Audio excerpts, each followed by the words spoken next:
जय हिंद। नमस्कार साथियों, आप सभी का स्वागत है। हम बात करने वाले हैं कलाम एकेडमी की तरफ से जो 1 जनवरी को माइनर टेस्ट लगा है रीट मुख्य परीक्षा के लिए, उसके सॉल्यूशन को लेकर। तो इस वीडियो में हम बात करेंगे जो आपके कॉमन टॉपिक्स हैं लेवल 1 और लेवल 2 दोनों के लिए। उसमें 80 क्वेश्चन कलाम एकेडमी की तरफ से सेम पूछे जाते हैं, चाहे वो लेवल 1 के हो चाहे आप लेवल 2 में किसी भी सब्जेक्ट से हो। तो आज 80 क्वेश्चन है वो हम कर लेते हैं। उसके बाद में आपके सब्जेक्ट के हिसाब से अलग अलग है वो पेपर, जो 80 के बाद के 70 क्वेश्चन बचेंगे वो अलग अलग आपको मिल जाएंगे। जैसा कि अगर आप पहले से देख रहे हो अपने चैनल पे, तो वो सभी क्वेश्चन है मैं आपको उपलब्ध करवाता हूँ, सभी पेपर उपलब्ध आपको करवा दिए गए। अगर पहली बार विजिट कर रहे हो तो आप देख भी सकते हो, प्लेलिस्ट बनी हुई है, वहाँ पे आपको सारे पेपर मिल जाएंगे जो भी कलाम एकेडमी ने करवाए।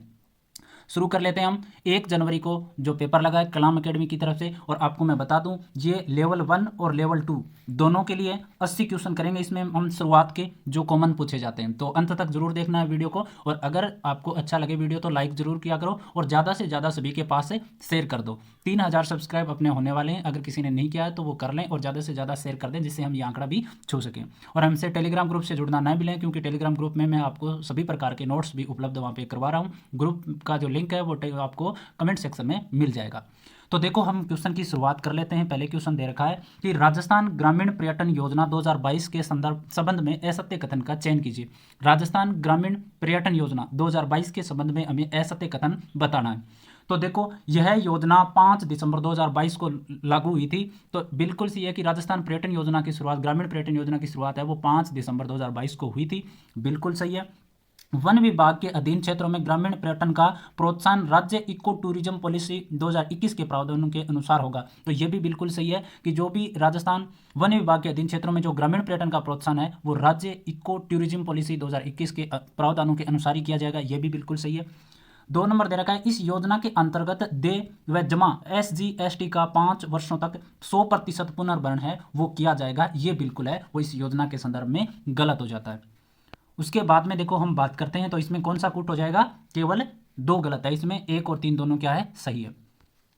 उसके बाद में देखो हमें प्रश्न दिया है कि विदेशों में काम कर रहे राजस्थानी डॉक्टरों के समूह डोरी से जुड़े डॉक्टरों ने प्राथमिक स्वास्थ्य केंद्र के भवन निर्माण हेतु मारो स्वस्थ गांव मारी डाणी योजना की शुरुआत कहाँ से की गई है। तो देखो जो विदेश में जो काम कर रहे हैं राजस्थानी डॉक्टर, उनका एक समूह है, जो समूह डोरी से जुड़े हुए हैं, उन्होंने डॉक्टरों ने प्राथमिक स्वास्थ्य केंद्रों के भवन निर्माण के लिए मारो स्वस्थ गांव मारी डाणी योजना की शुरुआत की है। और वो कहाँ से की गई है वो हमसे पूछा गया है। तो कहाँ से की गई है, नगवाड़ा गांव नागौर से की गई है। कहाँ से की गई है, नगवाड़ा गांव नागौर से की गई है।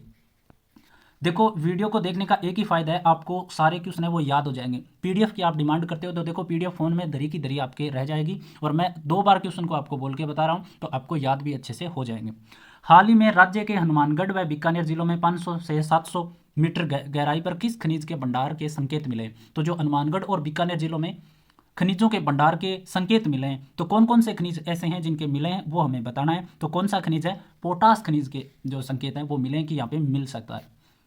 उसके बाद में हम चलते हैं 4 नंबर क्वेश्चन पे। देखो प्रदेश का पहला स्वचालित रोपवे किस जिले में बनाया जा रहा है। प्रदेश का पहला स्वचालित रोपवे कौन से जिले में बनाया जा रहा है, तो कौन से में बनाया जा रहा है, जयपुर जिले में बनाया जा रहा है। उसके बाद देखो ये IM शक्ति उड़ान योजना के तहत राजविका द्वारा राज्य के पहली सैनिटरी पैड यूनिट कहाँ स्थापित की जाएगी। तो देखो IM उड़ान शक्ति योजना के तहत राजविका द्वारा राज्य के पहली सैनिटरी पैड यूनिट है वो कहाँ पर स्थापित की जाएगी, वो हमसे पूछा गया है। तो कहाँ पर स्थापित की जाएगी, वीरवाड़ा सिरोही के अंदर है वो स्थापित की जाएगी। उसके बाद में देखो अंतर्राष्ट्रीय दिव्यांगजन दिवस पर आयोजित राष्ट्रीय कार्यक्रम में दिव्यांगजन सशक्तिकरण के लिए राजस्थान के किस जिले को श्रेष्ठ जिले का पुरस्कार प्रदान किया गया है। अंतर्राष्ट्रीय दिव्यांगजन दिवस पर आयोजित राष्ट्रीय कार्यक्रम में दिव्यांगजन सशक्तिकरण के लिए राजस्थान के कौन से जिले को है वो श्रेष्ठ पुरस्कार है प्रदान किया गया है, वो हमसे पूछा है। तो कौन से को, अलवर जिले को। उसके बाद में देखो हाल ही में किसे राष्ट्रीय अंडन पुरुष वॉलीबॉल टीम का कोच है वो नियुक्त किया गया है। 18 पुरुष वॉलीबॉल टीम का कोच नियुक्त किसको किया गया वो हमसे पूछा है। तो देखो श्लेष कुमार, लूण सिंह भाटी, मोहम्मद मुशाब और अभिनव शर्मा, इसमें कौन से को किया गया है, श्लेष कुमार को किया गया है। निम्न में से कौन से खनिज का राजस्थान लगभग अकेला उत्पादक राज्य है। तो ऐसा कौन से खनिज हैं जिनमें केवल राजस्थान में जिनका है वो उत्पादन होता है ज्यादातर। तो देखो 8 नंबर में हमें ऑप्शन दे रखे हैं, तो कौन कौन से में हो जाएगा, सीसा, जस्ता, एस सेलेनाइट और वोलेस्टोनाइट, ये चारों के चारों का जो उत्पादन है वो लगभग ज़्यादातर उत्पादन किस में होता है? राजस्थान में होता है। कौन कौन से का? सीसा, जस्ता, सेलेनाइट और वोल्स्टेस्टोनाइट। तो 4 नंबर ऑप्शन सही हो जाएगा। उसके बाद में देखो, निम्नलिखित में से असुमेलित का चयन करना। एक तरफ दे रखा है क्षेत्र और दूसरी तरफ दे रखा है खनिज, ठीक कौन सा खनिज कौन से क्षेत्र में पाया जाता है? तो देखो असुमेलित का चयन हमें करना है कि कौन सा सही नहीं है। तो देखो कालकाजी एवं कावला क्षेत्र में क्या पाया जाता है? ग्रेनाइट पाया जाता है। बिल्कुल सही बात है कि कालकाजी एवं कावला क्षेत्र है उसमें क्या पाया जाता है? ग्रेनाइट पाया जाता है। रोहिल एवं सुहागपुरा में यूरेनियम खनिज पाया जाता है। रोहिल एवं सुहागपुरा में क्या पाया जाता है? यूरेनियम पाया जाता है। तो ये भी बिल्कुल सही है। और अकावली एवं चांदमारी में क्या पाया जाता है? तांबा। अकावली एवं चांदमारी में क्या पाया जाता है? तांबा पाया जाता है। गोलिये एवं हनोतिया में क्या पाया जाता है? खनिज। ये बिल्कुल गलत हो जाएगा। तो इसमें गोलीय एवं हनोतीय क्षेत्र में क्या पाया, कौन सा खनिज पाया जाता है? निश्चित रूप से कमेंट में लिखें। और मैग्नीज है वो कौन से क्षेत्र में पाया जाएगा? ये भी कमेंट में जरूर लिखें।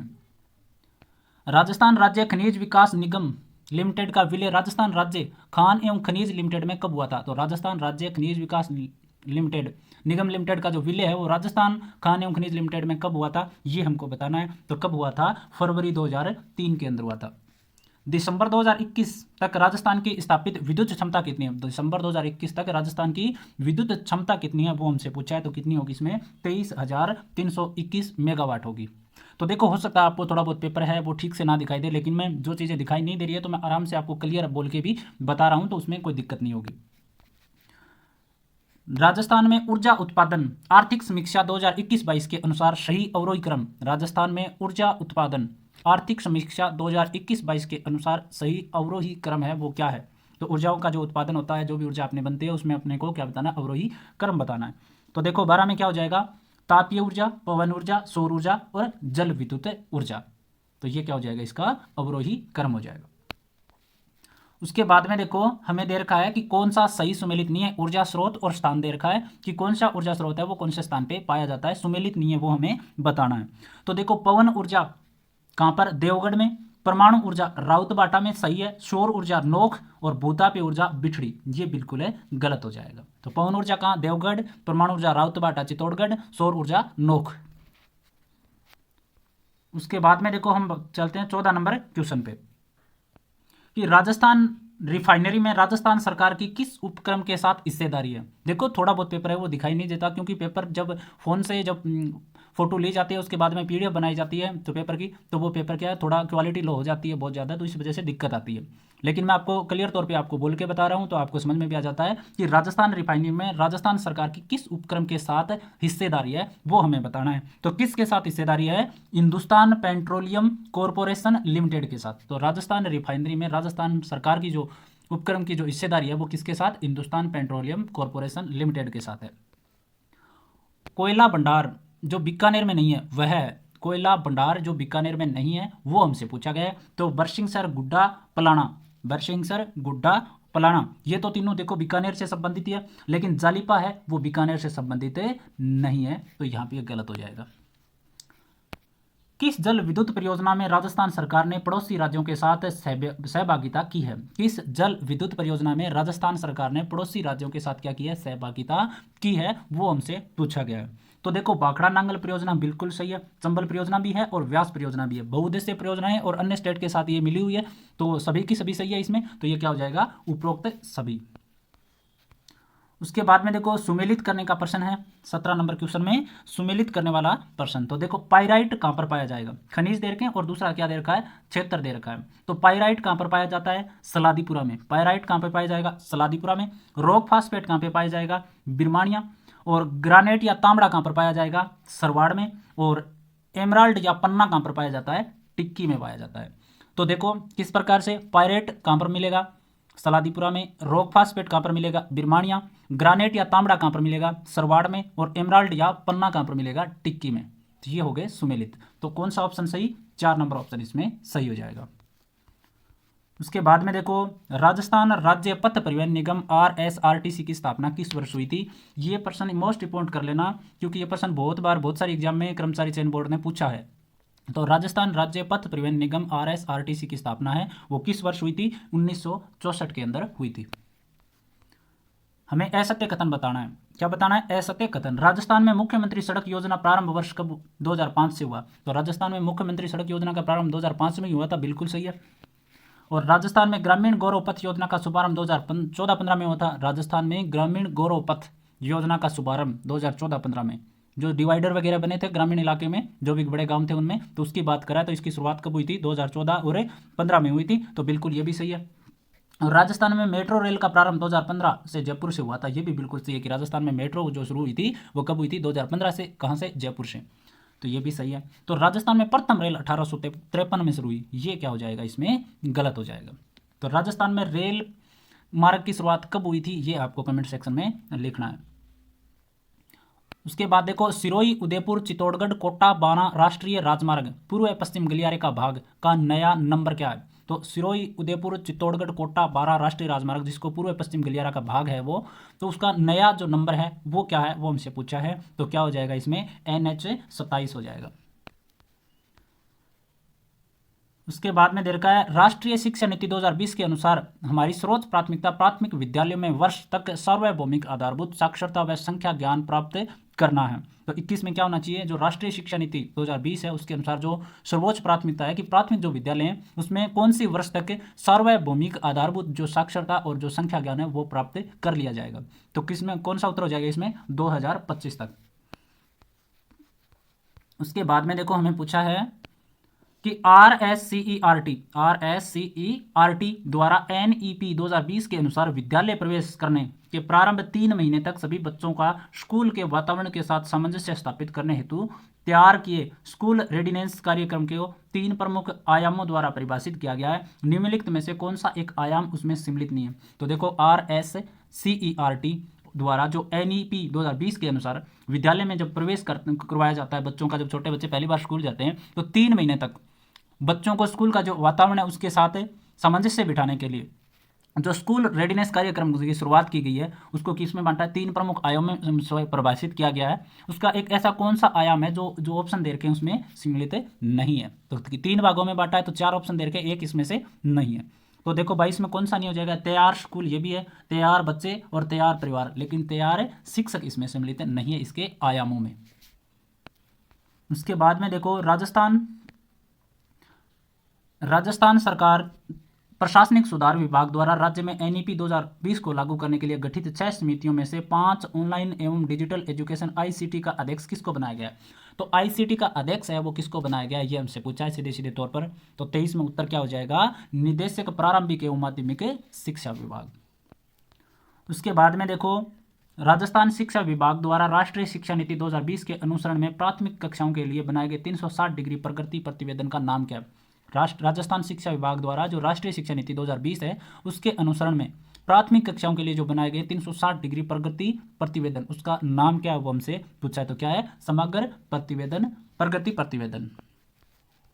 देखो, इस प्रकार से संबंधित जो भी नोट्स है वो आपको ग्रुप में मिलते हैं, तो ग्रुप जरूर ज्वाइन करें।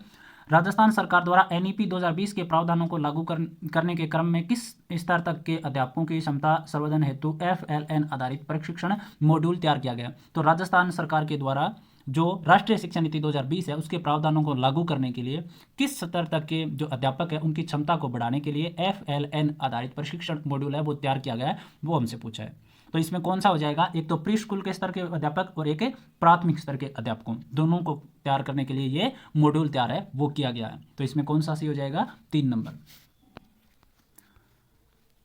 राष्ट्रीय शिक्षा नीति 2020 को लागू करने के लिए एक राष्ट्रीय पाठ्यचर्या की रूपरेखा NCERT द्वारा बनाई जाएगी, जिसके भाग है। तो NCERT जो रूपरेखा बनाएगा उसमें कौन कौन से भाग है वो हमसे पूछा गया है। तो कौन से हो जाएंगे? एक तो हो जाएगा NCFECCE और E, एक तो ये, और दूसरा हो जाएगा इसमें NCFSE, ये दोनों इसके भाग है। NCERT जो बनाएगी रूपरेखा उसमें ये शामिल होंगे। तो कौन सा सही हो जाएगा इसमें? एक तो 1 नंबर और एक 3 नंबर। ठीक है, तो 2 नंबर वाला ऑप्शन सही।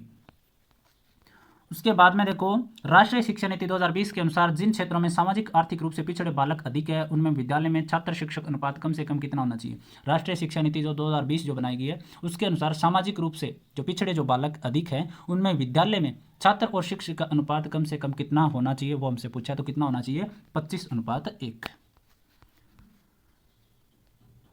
निम्न कथनों पर विचार कीजिए। हमें बताना है कि कौन कौन से इसमें से तीनों कथनों में से सत्य कौन कौन से, वो हमसे पूछा गया है।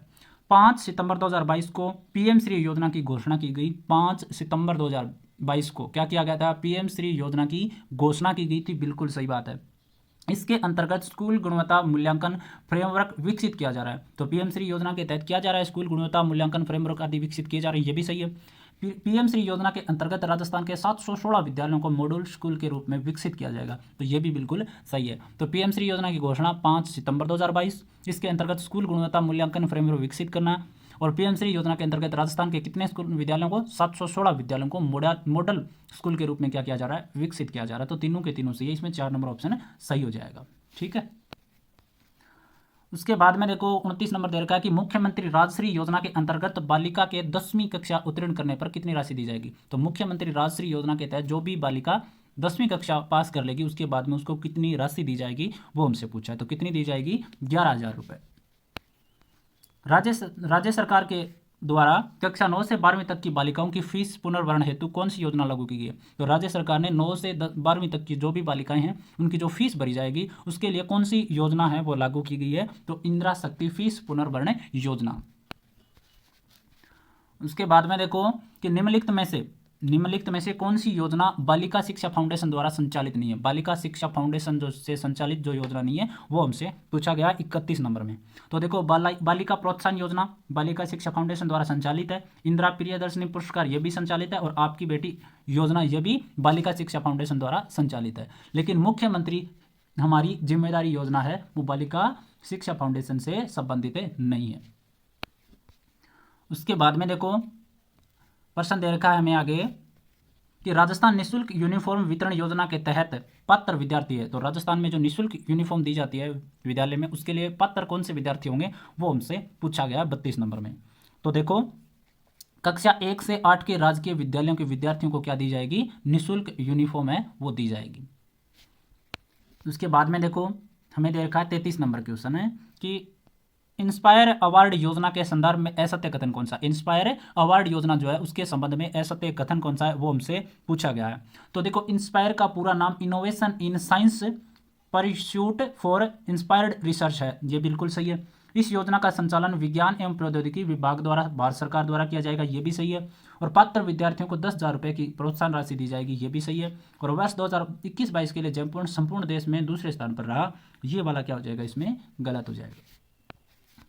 उसके बाद में देखो राजस्थान भू राजस्व अधिनियम की धारा 75(1) व 75(1)(च) व 76(ग) के अनुसार राजस्व अपीलीय अधिकारी के रूप में किसे प्राधिकृत किया गया है? तो राजस्थान भू राजस्व अधिनियम की जो धाराएं हैं एक तो 75(1)(च) और एक 76(ग) के अनुसार राजस्व अपीलीय अधिकारी के रूप में किसे प्राधिकृत किया गया है वो हमसे पूछा गया है। तो किसको किया गया है? संभागीय आयुक्त को।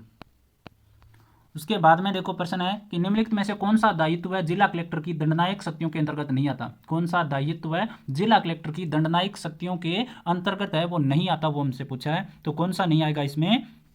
तो देखो विदेशियों के परिपत्र की जांच करना बिल्कुल सही है कि जो कलेक्टर होता है वो करता है, जो भी विदेश से आते हैं उनके जो भी परिपत्र होते हैं उनकी जांच करता है। जाति निवास एवं अन्य प्रमाण पत्र भी जारी करने का काम है इनका 35 नंबर क्वेश्चन में। और एक बात करें शस्त्रालयों पर नियंत्रण करना, यह भी सही है। जिला महिला सहायता समिति की अध्यक्षता करना ये इसका काम है, नहीं है जिला कलेक्टर का।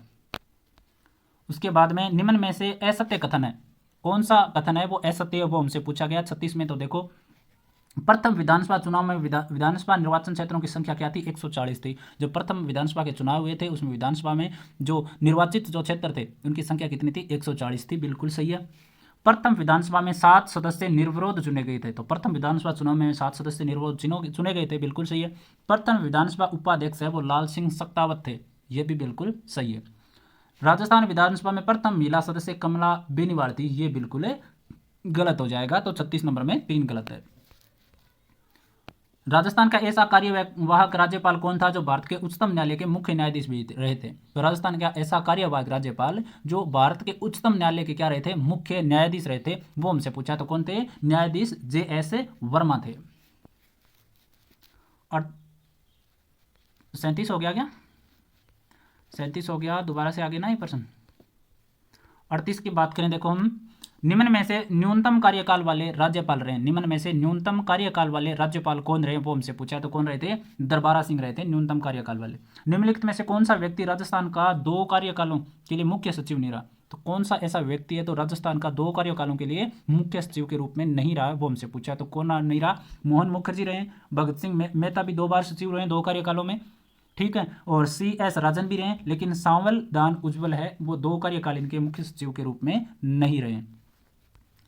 उसके बाद में देखो, निम्नलिखित में से राजस्थान राज्य का ऐसा मुख्यमंत्री जो राज्यसभा तथा लोकसभा दोनों का सदस्य रहा, राजस्थान राज्य का ऐसा मुख्यमंत्री जो राज्यसभा और लोकसभा दोनों का क्या रहा था? सदस्य रहा था। तो कौन थे? जगन्नाथ पाड़िया थे, ठीक है।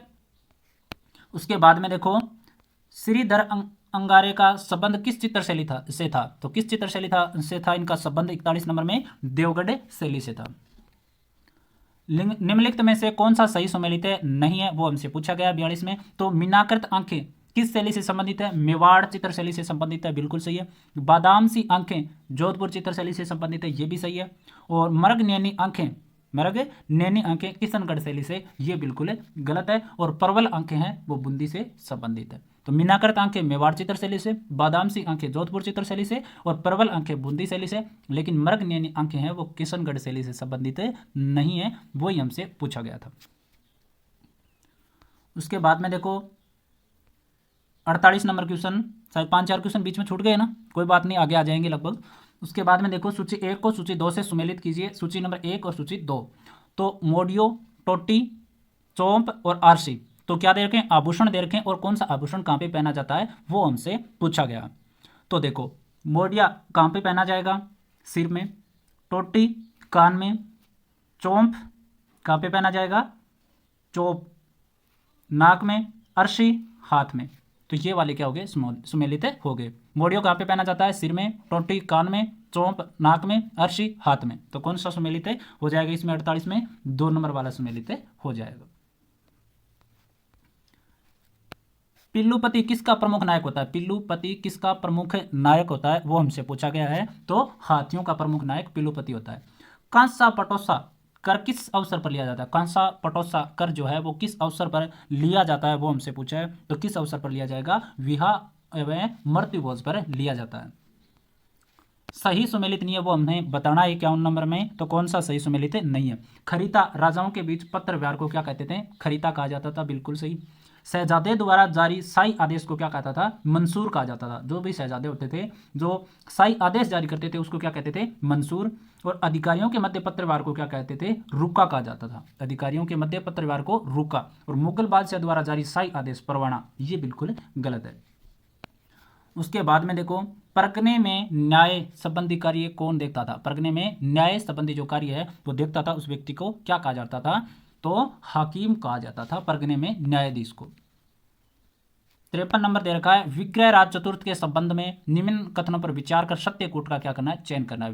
विग्रहराज चतुर्थ के बारे में हमें कथन दे रखे हैं 4, कौन सा सत्य और कौन सा असत्य वो हमें देखना है। तो हमें बताना क्या है? सत्य कथन। तो देखो, यह दिल्ली पर अधिकार करने वाला प्रथम शासक था। तो बिल्कुल सही है, जो विग्रहराज चतुर्थ थे वो दिल्ली पर अधिकार करने वाले क्या थे? प्रथम शासक। इसने मलेच्छों का क्या किया था? दमन किया था। तो विग्रहराज चतुर्थ ने क्या किया था? मलेच्छों का दमन किया था। और विग्रहराज ने अजमेर में संस्कृत पाठशाला बनाई थी, ये भी सबको पता है। और विग्रहराज गढ़वाल शासक विजय चंद्र से पराजित हुआ था, ये बिल्कुल गलत हो जाएगा। तो 1 नंबर 2 नंबर और 3 नंबर सही है, तो ऑप्शन 3 नंबर सही हो जाएगा। अलाउद्दीन खिलजी ने कन्नड़ देव को हराकर जालोर दुर्ग पर अधिकार कब किया? तो कन्नड़ देव को किस वक्त हराया था? जो जालोर दुर्ग पर है वो अधिकार कर लिया था अलाउद्दीन खिलजी ने, वो हमें बताना है। तो 1311 में। बूंदी के शासक राव रतन सिंह को रामराज की उपाधि किसने दी? तो बूंदी के शासक थे राव रतन सिंह, और उनको रामराज की उपाधि दी गई थी। और किसके द्वारा दी गई थी? ये जहांगीर के द्वारा दी गई थी। उसके बाद में देखो, हमें पूछा है 56 नंबर में, मान सिंह के संबंध में सत्यकूट का क्या करना है? चयन। मान सिंह के संबंध में तो देखो, जहांगीर ने मान सिंह को फर्जंद की उपाधि दी थी। तो जहांगीर ने बिल्कुल नहीं दी थी मान सिंह को फर्जंद की उपाधि। मान सिंह को काबुल, बंगाल व बिहार का सूबेदार बनाया। तो मान सिंह को काबुल, बंगाल और बिहार का सूबेदार बनाया था, ये बिल्कुल सही है। मान सिंह की पत्नी कनकावती ने जगत शिरोमणि मंदिर का निर्माण करवाया। मान सिंह की पत्नी कनकावती थी, उन्होंने क्या किया था? जगत शिरोमणि मंदिर का निर्माण करवाया था, बिल्कुल सही। मान सिंह की छतरी हाड़ीपुर आमेर में बनी हुई है, ये भी बिल्कुल सही है। तो इसमें केवल गलत 1 नंबर है, बाकी तीनों सही है। तो 2, 3 और 4 क्या हो जाएगा इसमें? सही 3 नंबर। जैसलमेर दुर्ग में हुए द्वितीय साक्य के समय आक्रमण किसने किया था? तो जैसलमेर दुर्ग में जो द्वितीय साक्य हुआ था उसमें आक्रमणकारी कौन था, वो हमसे पूछा है। तो कौन था? फिरोज शाह तुगलक। कोटा राज्य का अंतिम शासक कौन था? कोटा राज्य का अंतिम शासक भीम सिंह। रानी जी की बावड़ी का निर्माण करवाने वाली रानी नथावती किसकी पत्नी थी? तो रानी नथावती किसकी पत्नी थी? अनिरुद्ध सिंह की पत्नी थी। उसके बाद में देखो, गुज्जर शासकों के संबंध में सत्यकूट में क्या करना है? चयन करना है गुज्जर प्रतिहार शासकों के संबंध में। तो देखो, हरिश्चंद्र को मंडोर के गुज्जर प्रतिहारों का आदि पुरुष माना जाता है। तो बिल्कुल सही है, जो हरिश्चंद्र जी है उनको मंडोर के जो गुज्जर प्रतिहार हैं उनका क्या कहा जाता है? आदि पुरुष कहा जाता है। और वत्सराज नागभट्ट प्रथम के वंश का चौथा शासक था। वत्सराज नागभट्ट प्रथम के वंश का क्या था? चौथा शासक था। तो क्या सही है? बिल्कुल सही है। और नागभट्ट प्रथम के समय त्रिपक्षीय संघर्ष की शुरुआत हुई, ये बिल्कुल गलत है। तो इसमें दो ही सही है, 1 नंबर और 2 नंबर। तो इसमें क्या हो जाएगा? 1 नंबर ऑप्शन सही। अधिकृत व्यक्ति के द्वारा ही डाटा के उपयोग के अधिकार को किस नाम से जाना जाए? जो अधिकृत व्यक्ति होता है वही डाटा का क्या करे? उपयोग करे। तो उस अधिकार को किस नाम से जाना जाएगा, वो हमसे पूछा है। तो किस नाम से? निजता के नाम से जाना जाता है, निजता। इंटरनेट की सहायता से या किसी को मोबाइल पर लिंक भेजकर यूजर को धोखे में रखकर संवेदनशील सूचना प्राप्त करना क्या कहलाता है? जो भी इंटरनेट का यूज करके कोई भी मोबाइल पर लिंक भेजा जाए, यूजर को धोखे से उसको क्या कर ले कि जो भी संवेदनशील उनकी सूचनाएं, मोबाइल में जो भी डॉक्यूमेंट है और कुछ भी जो भी चीज़ें हैं उनको क्या कर लेना? प्राप्त कर लेना। इसको किस नाम से जाना जाता है, वो हमसे पूछा है। 62 में फिशिंग के नाम से जाना जाएगा। शिक्षा के क्षेत्र में विद्यार्थी शिक्षक अथवा शोधार्थी द्वारा की गई साहित्यिक चोरी क्या कहलाती है? शिक्षा के क्षेत्र में विद्यार्थी शिक्षक अथवा शोधार्थी द्वारा की गई साहित्यिक चोरी क्या कहलाएगी, वो हमसे पूछा है। तो क्या कहलाएगी? एक तो कहलाएगी शैक्षिक छल और एक क्या कहलाएगा? अकादमिक बेईमानी। ये दोनों ऑप्शन इसमें सही है। तो 4 नंबर इसमें सही हो जाएगा। हमें पूछा है कि सोशल साइट, मीडिया साइट व उसके लोगों के संबंध में सही सुमेलित नहीं है। एक तरफ सोशल साइट दे रखी है, दूसरी तरफ उसका लोगो क्या है वो हमसे पूछा है। तो सुमेलित नहीं है, वो हमें क्या कर लेना है? बताना है। तो देखो, टुम्बलर का क्या है? टी वाला, ये सही है। स्काइप का ये बिल्कुल गलत है। और को का ये भी बिल्कुल सही है। और लिंक्डइन का क्या है? IN, ये भी सही है। तो ये स्काइप का ये गलत हो जाएगा। ठीक है, स्काइप का ये वाला जो सिंबल है वो नहीं होता है। यही हमसे पूछा है कि जो सुमेलित नहीं है, वो हमसे पूछा गया था। भारत में निम्न में से किस अधिनियम के अंतर्गत बौद्धिक संपदा अधिकार सुरक्षित नहीं है? भारत में निम्न में से किस अधिनियम के अंतर्गत बौद्धिक संपदा अधिकार सुरक्षित नहीं है, वो हमसे पूछा है। तो किस नियम के तहत? सूचना प्रौद्योगिकी अधिनियम 2000 के तहत। एक तरफ बोली और दूसरी तरफ क्या दे रखी है? उपबोली दे रखी है। कौन सा सही सुमेलित नहीं है, वो हमसे पूछा गया है 66 में। तो देखो, मारवाड़ी की क्या है? देवड़ावाटी। ढूंढाड़ी की 84, हाड़ौती की काठेड़ी, मेवाती की राठी। तो कौन सा सुमेलित इसमें नहीं है, ये हमें बताना है। तो देखो, मारवाड़ी की उपबोली है देवड़ावाटी, बिल्कुल सही है, सिरोही में। ढूंढाड़ी की 84 है, ये भी बिल्कुल सही है। और हाड़ौती की क्या है? काठेड़ी। हाड़ौती की काठेड़ी, ये बिल्कुल गलत है। और मेवाती की क्या है? राठी है। तो ये इसमें क्या हो जाएगा? गलत। गुण रूपक ग्रंथ के रचयिता कौन है? गुण रूपक ग्रंथ के रचयिता कौन है, ये हमसे पूछा है। तो कौन है? केशव दास। गुण रूपक ग्रंथ के रचयिता केशव दास। निम्नलिखित में से कौन सी कृति यादवेंद्र शर्मा की नहीं है? तो इसमें कौन सी ऐसी कृति है जो यादवेंद्र शर्मा की नहीं है, वो हमसे पूछा है। तो कौन सी नहीं है इसमें से? 68 में गुलाबबाड़ी है। चकवे की बात यादवेंद्र शर्मा की है। विडंबना भी यादवेंद्र शर्मा की है। लेकिन चरणदास चोर है वो यादवेंद्र शर्मा की रचना नहीं है। गुलाबबाड़ी, चकवे की बात, विडंबना आदि सब क्या है? यादवेंद्र शर्मा की रचनाएं। लेकिन चरणदास चोर है वो यादवेंद्र शर्मा की रचना नहीं है। एक तरफ दे रखी हमें रचनाएं, दूसरी तरफ दे रखे लेखक। तो कौन सा असुमेलित है, वो हमें बता। दुविधा किसने लिखी थी? विजयदान देथा ने लिखी थी। पागी किसने लिखी थी? चंद्र प्रकाश देवल ने लिखी थी। बोल बारमली सत्य प्रकाश जोशी जी ने लिखी थी। और बादली कन्हैयालाल सेठिया, बिल्कुल गलत है। तो दुविधा विजयदान देथा के द्वारा लिखी गई, पागी चंद्र प्रकाश देवल के द्वारा लिखी गई, बोल बारमली सत्य प्रकाश जोशी के द्वारा लिखी गई। लेकिन बादली रचना है वो कन्हैयालाल सेठिया की नहीं है। किसकी रचना है, ये निश्चित रूप से कमेंट में लिखें। 70 का राजस्थान की कौन सी बोली अपनी ककर्षता के लिए जानी जाती है? तो कौन सी जानी जाएगी? कड़वी जो बोली है वो रांगड़ी जानी जाती है। 71 में दे रखा है कि एक छात्र अर्धवार्षिक परीक्षा में प्रथम आने का लक्ष्य बनाता है, किंतु दूसरे छात्रों की प्रतियोगिता के कारण लक्ष्य को प्राप्त करने में असफल रहता है। इससे वह निराश होकर वार्षिक परीक्षा में पर्याप्त ध्यान देकर अपने लक्ष्य को प्राप्त कर लेता है। तो यह स्थिति क्या कहलाएगी? तो देखो, कोई भी छात्र है जो अर्धवार्षिक परीक्षा देता है और वो टारगेट रखता है कि मैं प्रथम स्थान पे आऊंगा, लेकिन बहुत सारे और विद्यार्थी हैं जो ज़्यादा मेहनत कर लेते हैं, उसकी वजह से प्रथम आ जाते हैं, तो वो निराश हो जाता है। निराश नहीं होता है, लेकिन वो दोबारा से क्या करता है? तैयारी करता है और वार्षिक परीक्षा में क्या कर लेता है? प्रथम स्थान। तो इस चीज़ को क्या कहेंगे, वो हमसे पूछा गया है। तो क्या कहेंगे? समायोजन कहेंगे। उसके बाद में अधिगम बाधित या असमर्थ बच्चे अधिकतम होते हैं। अधिगम बाधित या असमर्थ बच्चे अधिकतम होते हैं, क्या होते हैं? निम्न उपलब्धि वाले होते हैं। विशिष्ट बालक की प्रमुख विशेषता, विशिष्ट बालक की प्रमुख विशेषता क्या होती है? साधारण बालकों से भिन्न व्यवहार वाला बालक। निम्नलिखित में से जन्मजात अभिप्रेरक कौन सा है? जन्मजात जो अभिप्रेरक है वो कौन सा है, वो हमसे पूछा है। तो निद्रा। अधिगम कठिनाइयों से जूझते छात्रों की आवश्यकताओं को संबोधित करने के लिए एक अध्यापक को क्या कहना चाहिए? जो अधिगम जो कठिनाई है उनसे जो छात्र जूझ रहे हैं उनकी आवश्यकताओं को संबोधित करने के लिए एक अध्यापक है, उसको क्या कहना चाहिए या क्या करना चाहिए, वो हमसे पूछा गया है। तो देखो, संरचनात्मक शिक्षा शास्त्रीय उपागमों का प्रयोग करना सही है, व्यक्तिगत शैक्षिक योजना बनाना और सर्वे दृश्य सामग्रियों का क्या करना? प्रयोग करना। तो बिल्कुल इसमें चारों सही है। क्षेत्र में दे रखा है कि समायोजन के संदर्भ में निम्नलिखित में से कौन सा कथन सही नहीं है? समायोजन के संदर्भ में कौन सा कथन सही नहीं है, वो हमसे पूछा गया क्षेत्र में। तो कौन सा नहीं है? देखो, यह समस्या समाधान करता है, बिल्कुल। संतुलन पैदा करता है, बिल्कुल। यह निरंतर चलने वाली प्रक्रिया नहीं है, यह निरंतर चलने वाली प्रक्रिया नहीं है, बिल्कुल गलत है, यह तो निरंतर चलने वाली प्रक्रिया है। और समायोजन की अनुपस्थिति में व्यक्ति तनाव, संघर्ष और चिंता से घिरा रहता है, ये भी बिल्कुल सही है। तो देखो, निरंतर चलने वाली प्रक्रिया है समायोजन। एक बालक सृजनात्मक योग्यता रखता है, एक बालक सृजनात्मक योग्यता रखता है यदि वह जिज्ञासावास प्रश्न पूछता है। एक 8 वर्षीय बालक अपने छोटे भाई की तरह घुटने के बल चलने लगता है, यह उदाहरण है। एक 8 वर्षीय बालक अपने छोटे भाई की तरह घुटने के बल चलने लगता है, यह उदाहरण किसका है? प्रतिगमन का उदाहरण है। अभिप्रेरणा से संबंधित सही क्रम है, अभिप्रेरणा से सही क्रम अंकित कीजिए, वे हमसे पूछा गया है। तो 79 में क्या हो जाएगा? आवश्यकता, प्रणोद और प्रोत्साहन। और अभिप्रेरणा के सामाजिक अधिगम के सिद्धांत को प्रतिपादित किया। अभिप्रेरणा के सामाजिक अधिगम के सिद्धांतों को प्रतिपादित किसने किया था? बांडुरा ने किया था। तो देखो, लेवल 1 व लेवल 2 दोनों के 80 क्वेश्चन इस वीडियो में मैंने करवा दिए। 80 के बाद में जो 70 क्वेश्चन बचते हैं, जैसे विज्ञान गणित के बच्चों के बचते हैं तो उनका अलग से करवाऊंगा, एसएसटी का अलग से करवाऊंगा, लेवल फर्स्ट का अलग से करवा दूंगा। तो चैनल पर पहली बार विजिट करो तो सब्सक्राइब जरूर करें और ज़्यादा से ज़्यादा शेयर किया करो। धन्यवाद।